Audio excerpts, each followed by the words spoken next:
Hello my dear student, तो कैसे हैं आप लोग। उम्मीद करते हैं कि आप बहुत ही अच्छे होंगे और आप अपने स्टडी को बहुत ही बेहतरीन वे में कर रहे होंगे।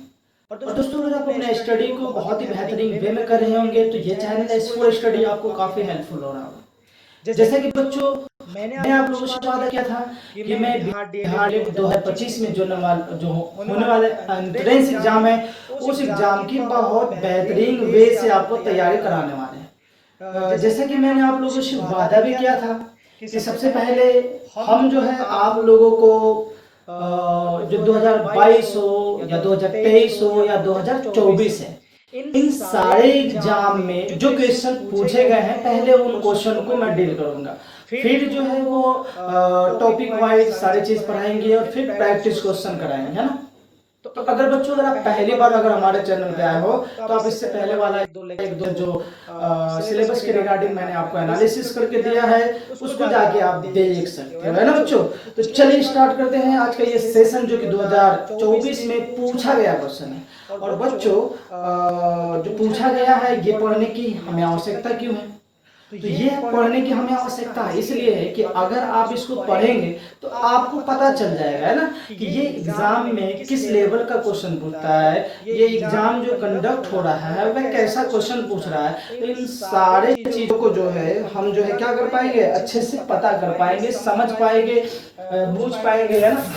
हमें एक रूपरेखा प्रदान हो जाएगी।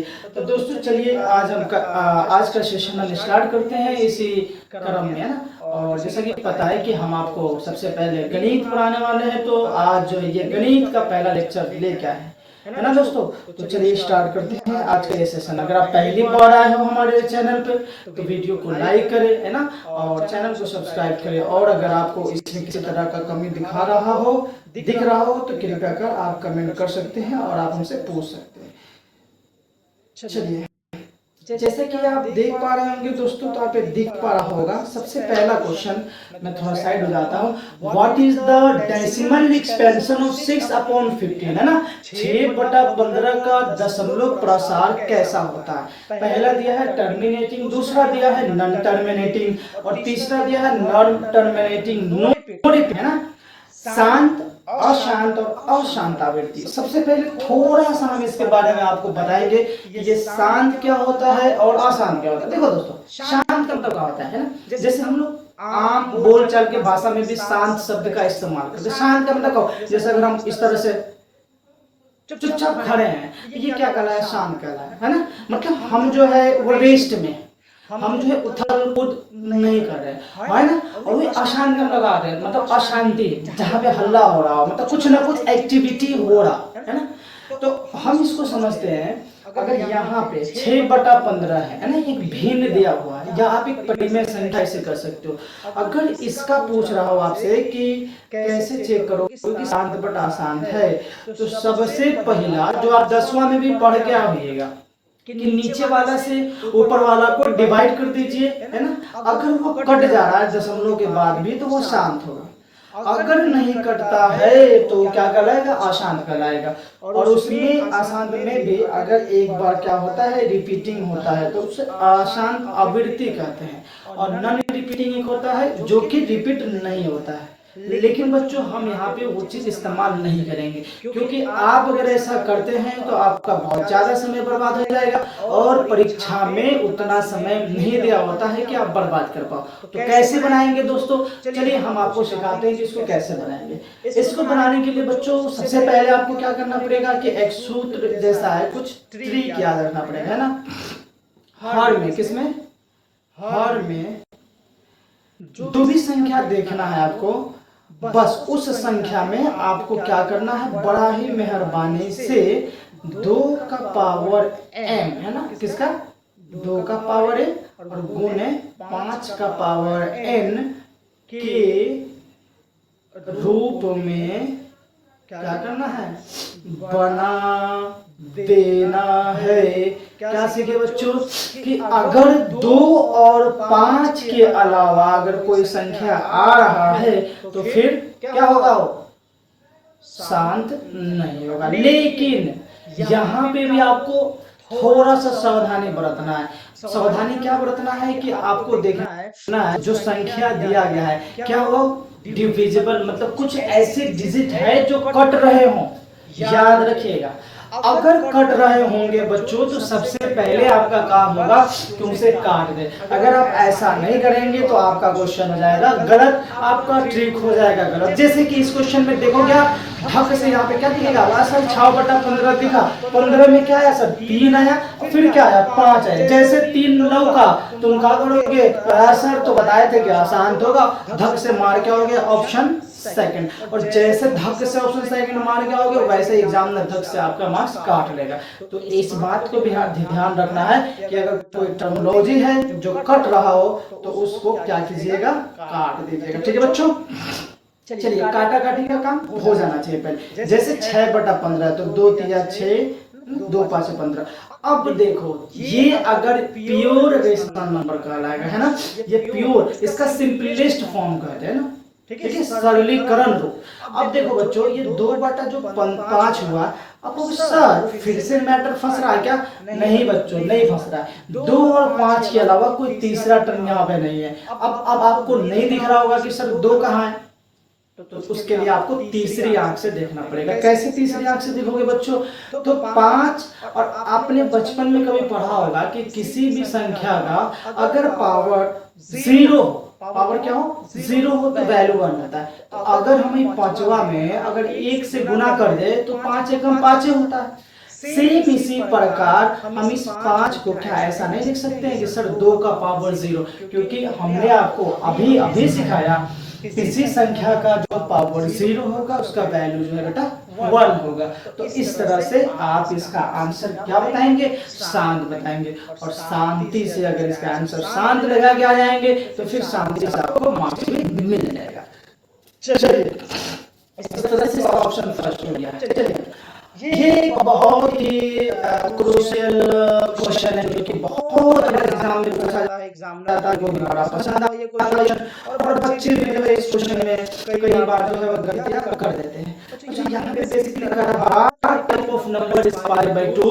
π/2 जो है वह ऐसी संख्या है, पहले आपसे कहा जा रहा है वह परिमेय संख्या, फिर आपसे कहा जा रहा है कि परिमेय संख्या, फिर आपसे कहा जा रहा है वास्तविक संख्या, और इनमें से कौन है। बच्चों आपको पता होना चाहिए कि पाई का जो वैल्यू होता है वो 22/7 है। लेकिन आप अगर पढ़े होंगे 10 क्लास में तो आपने पढ़ा होगा वो जो 22/7 होता है वो प्योर नहीं होता, वो कटता नहीं। अगर यही वैल्यू 22/7 अगर आपको कहीं दिया हो तो हम इसे परिमेय बोल सकते हैं, ठीक है। लेकिन अगर इसी का वैल्यू पाई दिया हो तो हम इसको क्या बोलेंगे, अपरिमेय बोलेंगे। और ये एग्जाम में हर शिफ्ट में क्वेश्चन पूछता है, पाई से रिलेटेड परिमेय अपरिमेय हर शिफ्ट में पूछता है, ठीक है। अब यहाँ पे क्वेश्चन एग्जामिनर थोड़ा सा घुमा दिया है। एग्जामिनर ने क्या क्या बोला कि सर π/2 है, π/2, तो पाई को अगर 2 से भाग कर दे तो क्या फर्क पड़ता है, किसी भी अपरिमेय संख्या को, जैसे √3 एक अपरिमेय संख्या है, उन √3 को अगर हम 2 से अगर भाग भी दे दे तो भी √3 आएगा। 2 से चलो 4 से भी भाग दे दोगे तो क्या आएगा, √3 आएगा। इसलिए π/2 का है या π/4 का है या π/ कुछ भी क्या होगा, अपरिमेय संख्या होगा। तो इस तरह से क्वेश्चन नंबर 27 मतलब दूसरा नंबर क्वेश्चन हम लोग बना दिए। आगे आते हैं, what is HCF of two consecutive even number. दो क्रमिक सम संख्याओं का HCF क्या होगा, 1 2 3 4। ये बेटा थोड़ा लॉजिकल क्वेश्चन है, लॉजिक का इसमें सबसे पहले क्रमिक, क्रमिक का मतलब इंग्लिश में उसको कंजुगेटिव बोलते हैं या कंजुगेटिव भी बहुत जगह बोला जाता है ना, या सक्सेसिव भी बोला जाता है। क्रमिक का मतलब होता है लगातार। लगातार का मतलब क्या हुआ, जैसे कि ये पहला सीरीज आया वीडियो का, फिर दूसरा सीरीज, फिर तीसरा सीरीज, या नंबर में हम आपको काउंट करके बताएं तो 1 2 3, 2 के बाद 3 का आना, 3 के बाद 4 का आना, ये लगातार होगा। लेकिन इसमें बोलता है कोई एग्जाम में कि हमको ऐसा नंबर चाहिए बेटा, सम नंबर चाहिए जो लगातार 2 सम है ना, फिर 4 क्या है, बोलो 4। सॉरी आपको बोलना नहीं चाहिए बिकॉज़ यहां पे हम बोल रहे हैं, आप तो हमारे आवाज बोलोगे कैमरा में कमेंट में 2 4 दोनों लगातार संख्या हो गई है ना, लगातार सम भी है जी, बात समझ लगातार भी हो, सम सम भी हो। 3 मैंने क्यों नहीं लिया, क्योंकि 3 जो है सर वो सम संख्या नहीं है। अब हम इसका एचसीएफ निकालेंगे। 2 से 4 में भाग दे दो, 2 2 4। आपको पता है कि जिससे भाग लगता है वही क्या होता है, इसका एचसीएफ हाईएस्ट कॉमन फैक्टर होता है, इसलिए इसका करेक्ट आंसर 2 है ना। आप यहाँ इसका आंसर 2 लगा सकते हैं। तीसरे क्वेश्चन का एक बार तीसरा क्वेश्चन देखिए ना। तीसरा क्वेश्चन क्या कह रहा है,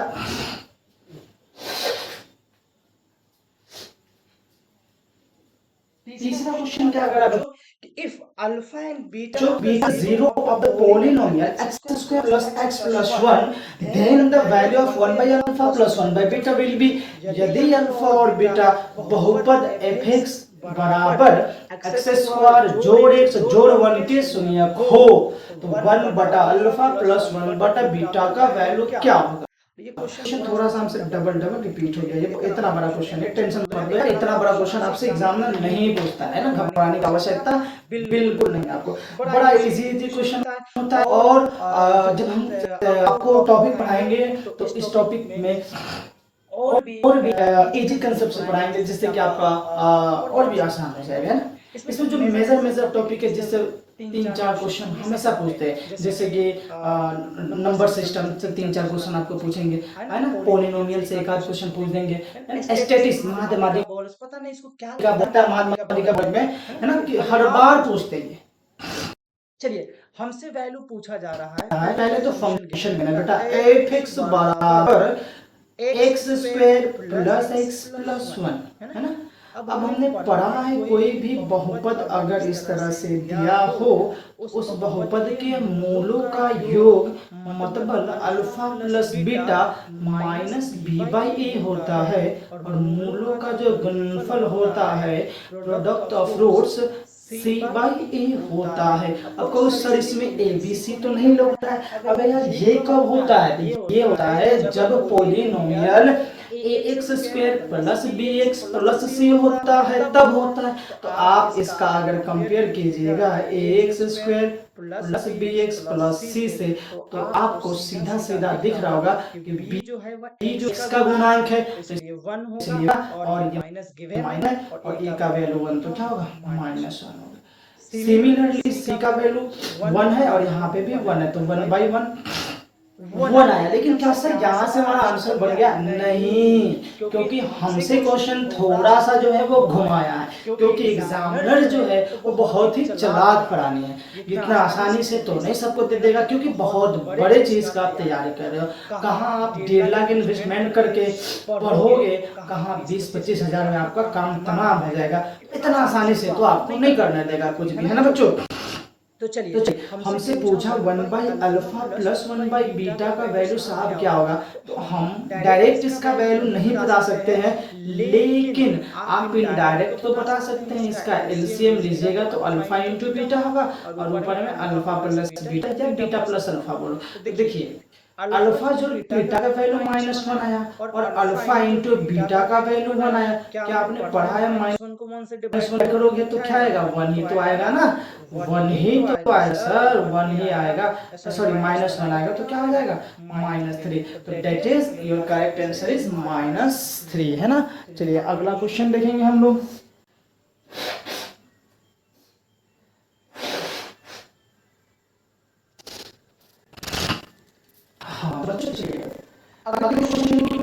हम लोग आते हैं, देखिए हम आपसे तो लाइव आप जुड़े नहीं हैं, इसलिए हम आपका कमेंट बाद में नहीं पढ़ेंगे, क्योंकि आपके कमेंट बाद में ही कीजिएगा।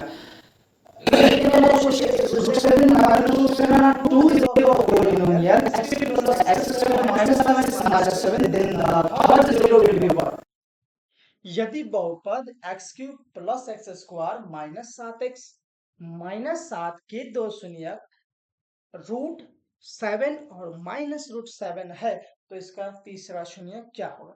तो बड़ा आसान सा तरीका है बच्चों, जब भी किसी बहुपद का शून्यक गिवन हो तो उसका मतलब होता है कि एक बार अगर प्लस हो तो माइनस में ले लीजिए x के साथ और माइनस में हो तो प्लस में ले लीजिए x के साथ। जैसे ही साहब आप इसको ऐसे लेंगे तो आपका एक आइडेंटिटी, एक फॉर्मूला, एक सूत्र यहाँ पे यूज होगा, जो कि a प्लस माइनस बी का जो हमें पता होना चाहिए सर, एक्स स्क्वायर माइनस 7। क्यों भाई? क्योंकि x का स्क्वायर तो x स्क्वायर और रूट 7 का स्क्वायर तो 7 ही मिलता है ना बच्चे।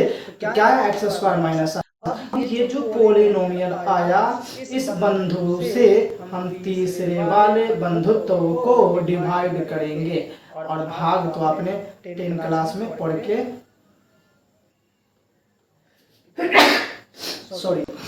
पढ़ के आया होगा। जैसे देखो एक्स स्क्वायर माइनस 7 तो सबसे पहला जो हायर पावर वाला होता है उसे कटाना होता है, तो एक्स से यहाँ पे होगा तो एक्स क्यूब, ठीक है बच्चों, माइनस 7 से एक्स में होगा, तो हम क्या करेंगे, इसको उसके सामने लिखेंगे ना, एक्स क्यूब हो गया ये, माइनस एक्स से 7 में 7x।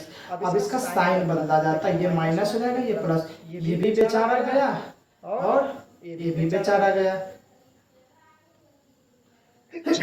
सॉरी बच्चों, बचा क्या, एक्स स्क्वायर माइनस 7। अब एक्स स्क्वायर माइनस 7 के लिए बच्चों क्या करेंगे, यहाँ पे 1 से होगा, ये एक्स स्क्वायर माइनस 7 होगा। अब ये रिमाइंडर 0 आ गया, तुम्हारे पास क्या है, अरे यार सॉरी,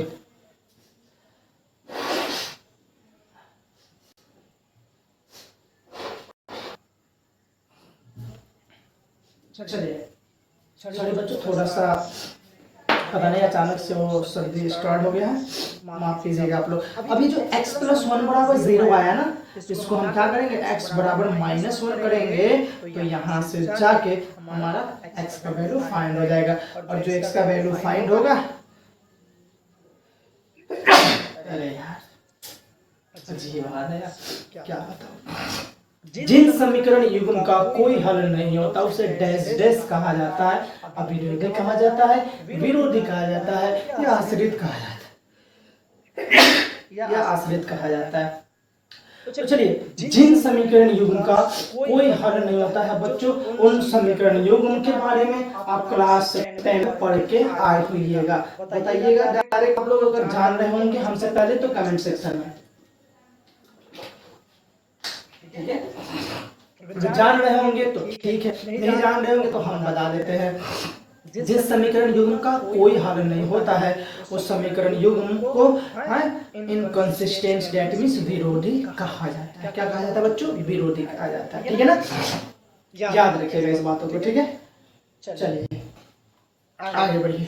आंकड़े पी क्यू तथा आर का माध्य the q pq are the mean of pq r is same as the mean of q 2r and s, then which of the following is correct। कारण कि देखो pq तथा r का माध्य, इसका माध्य निकालो, और q 2r और s के माध्य निकाल लीजिए, और इसका जो माध्य है वो समान है। तो आपने पढ़ा होगा कि अगर इसका माध्य निकालना हो तो इसके आंकड़ों को क्या करेंगे, हम जोड़ देंगे और उसके नंबर से भाग कर देंगे।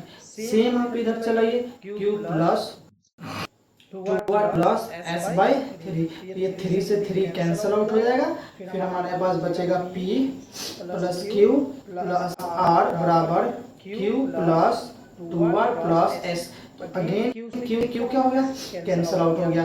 r वाले को अगर हम इधर भेज दे, ठीक है ना, r वाले को इधर भेज दे तो क्या हुआ, p plus p is equal 2r plus s minus r। तो बच्चों क्या मिला, p is equal to r plus s। तो आप देख पा रहे होइएगा कि p is equal to r plus s, option number 4। कभी कभी किसी क्वेश्चन में दिमाग लगाने की भी आवश्यकता है, जैसे कि हमको पता है कि माध्य जो नॉर्मल माध्य होता है कैसा होता है, आंकड़ों का कुल योग बटा आंकड़ों की कुल संख्या। तो पहले कंडीशन में बेटा 3 चीज थे, p q और r, तो 3 हो गए तो तीनों का जोड़ बटा 3। दूसरे में आ जाओ q plus 2r plus s, फिर से जोड़ बटा 3 से 3 से पहले ही निपट गया, ये सस्ते में निपट गया। फिर q से q थोड़ा सा महंगा में निपटा, फिर r को हमने उधर शिफ्ट किया, और फाइनली जो था आंसर जो है वो मिल गया, है ना बच्चों। चलिए एक और क्वेश्चन, माध्यमादिका से बोले थे ना, माध्यमादिका का पता नहीं क्या लगता है इसको, बहुत सारे क्वेश्चन भर के देते हैं एग्जाम में, है ना। और सिर्फ ये अभी एक शिफ्ट के क्वेश्चन का बात हो रहा है बच्चों, सिर्फ एक शिफ्ट के क्वेश्चन में ये इतने सारे क्वेश्चन पूछते हैं, है ना, एक शिफ्ट में ये इतने सारे क्वेश्चन पूछते हैं।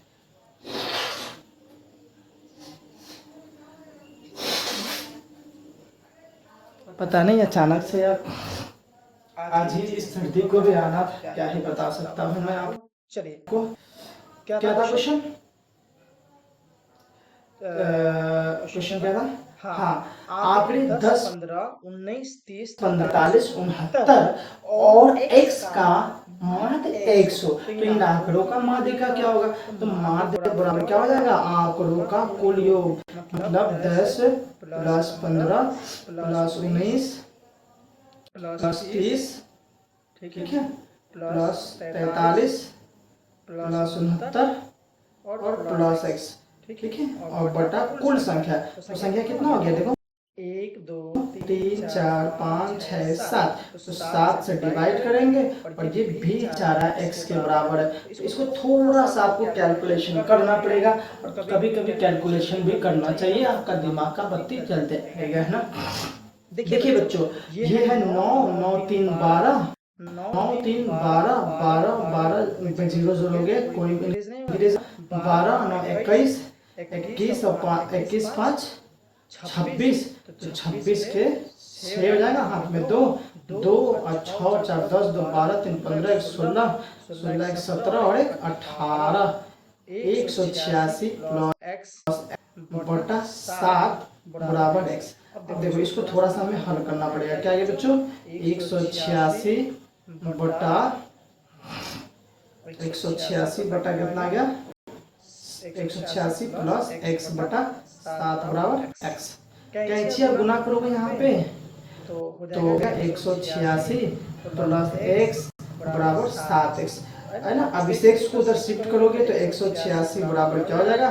7x minus x। तो 7x से 6 घटाओगे तो 6x होगा, 6x बराबर x का वैल्यू क्या होगा बच्चों? 186 बटा 6, तो 6 3 18 3 31 आ गया बच्चों। अगर हम x का वैल्यू यहाँ पे 31 डाल दें, 31 डाल दे तो फिर हमारा ये हमारे जो है वो कंप्लीट हो जाए। 31 डाल दे। अब कह रहा था कि इन आंकड़ों का माध्य का क्या होगा? तो माध्य का निकालने के लिए हम क्या करते हैं? पहले तो इसको अरेंज करते हैं, अरेंज करने के बाद हम इसको काउंट करते हैं। थोड़ा सा अच्छा क्वेश्चन था ये दोस्तों। देखिए माध्य का निकालने के लिए क्या करेंगे? सारे डिजिट को लिखिए।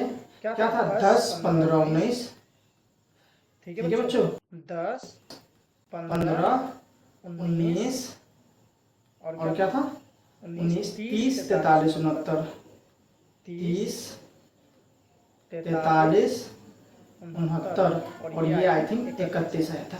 तो माध्य का निकालने का क्या कंसेप्ट है कि सारे नंबर्स को असेंडिंग या डिसेंडिंग ऑर्डर में, घटते या बढ़ते क्रम में सजा दीजिए। क्या कीजिए बच्चों? सजा दीजिए। ये 10 है, 10 के बाद 15 आएगा, फिर 19 आएगा, फिर 19 के बाद फिर 31, फिर 43, फिर 69। यहाँ लिख दीजिए सजाने पर। क्या करने पर बच्चों? सजाने पर। ये हमारा सजाने पर आ गया। अब देखिए गिना जाता है 1 2 3 4 5 6 7। कितना है? 2 2 4 2 6 7। तो 3 इधर से हटा दो, 3 इधर से हटा दो, बीच वाले बटा 2 करो, कितना आया? 15 15 आया ना। इसमें 1 जोड़ दो तो 15 प्लस 1 कितना हो गया? ठीक है 16। देखो तो 16 आंसर में है। क्या है? 19 43 30, सॉरी थोड़ा सा यहाँ पे गड़बड़ हो रहा है, इसमें थोड़ा सा गड़बड़ हो रहा है। क्या क्या आंसर है हमारा? 19 30 43। 3 इधर से हटा दो, 3 इधर से हटा दो, तो 30 ही तो बचेंगे ना बीच में। तो तुम्हारा आंसर जो है क्या हो जाएगा? 30 हो जाएगा, ठीक है। इसलिए इसका करेक्ट आंसर क्या होगा बच्चों? 30 हो जाएगा। Correct answer is 30। चलिए आगे बढ़ते हैं थोड़ा सा, ठीक है। Question number 34। 15 का योग 392 प्लस से तो इस आंकड़े का माध्य क्या होगा? 15 पर x है ना, उसका योग जो है वह 392 प्लस x है। तो इन आंकड़ों का माध्य क्या होगा? ठीक है। चलिए इस क्वेश्चन से लेके जो बाद वाले क्वेश्चन है, ठीक है ना, इसको जो है हम लोग नेक्स्ट लेक्चर में पढ़ेंगे, ठीक है। यहाँ से भी बहुत क्वेश्चन है। इन क्वेश्चन को जो है हम लोग नेक्स्ट लेक्चर में पढ़ेंगे, ठीक है ना, क्योंकि देख ही पा रहे हैं थोड़ा सा बार बार छींक आ रहा है ना, तो इसलिए हम इसको बाद में पढ़ेंगे, ठीक है दोस्तों। तो आशा है कि आज मैंने जो चीज़ भी आपको पढ़ाया है वो चीज़ आपको काफ़ी अच्छी तरीके से समझ में आया होगा, और जो चीज़ आपको नहीं आया होगा आप कमेंट सेक्शन में आप हमसे पूछ सकते हैं, और फिर हम आपको कमेंट सेक्शन में जवाब देंगे ना, ठीक है दोस्तों। फिर मिलते हैं कल नए वीडियो के साथ, तब के लिए है ना, आप अच्छे से पढ़िए, मन लगा के पढ़िए, और फिर मिलते हैं कल। जय हिंद, जय भारत।